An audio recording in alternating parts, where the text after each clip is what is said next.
በስተት ከንቲባ የሆኑ ሰዎች ባህሪ ነው እሱ።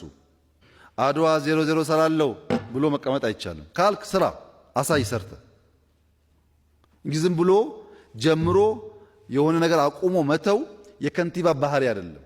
በስተት ከንቲባ የሆኑ ሰዎች ባህሪ ነው እሱ። የከንቲባ ባህሪ ሳይጀምር ነው የሚጨርሰው። አቅዶ ቲም አዘጋጅቶ ቦታ ለይቶ ልክ ሲጀምር የሚጨርስበትን ቀን ነው የሚያወራው። ማትጨርስ ከሆነ አትጀምር፣ ማትጨርስ ከሆነ አትነካካ። ስትጨርስ አስውበህ አሳምረህ ማትጨርስ ከሆነም አትነካካ። ከንቲባዎች ፕሪፓሬሽን፣ ፓርትነር፣ ፐርፎርም ማድረግ ለፐርፐዝ ዋናው መነሻው ፐርፐዝ ነው።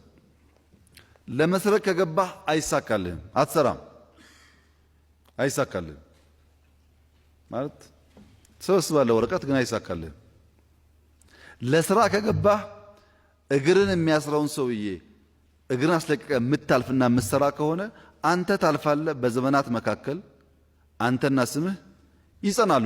ከንቲባ ማለት ሰው ውስጥ ሆኖ የሰው ህይወት የሚቀይር ሲሆን ማንም አይረሳው፣ ማንም አይረሳው። ስብሰባ ማድረግ በተሸፈነ መኪና ብቻ መመላለስ ከሆነ ራስህ እንዳትታይ ራስህን ሸፍነ ስታበቃ ሰው ሊያውቅ አይችልም።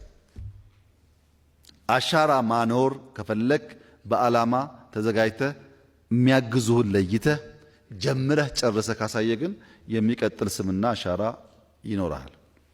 ይሄ ማለት ግን በቃ ከንቲባ ማለት አገልጋይ ነው፣ መሐንዲስ ነው፣ አዛኝ ነው፣ ከተማ ማለት የብልጽግና ምልክት ነው እና በቃ ከተማውን በሙሉ አልጋ ባልጋ አርጉት፣ ወርቅ በወርቅ አርጉት ቢባል ይቻላል? አይቻልም። በጣም በርካታ ፈተና አለ። ብዙ የእውቀት የመከወን አቅም፣ የሪሶርስ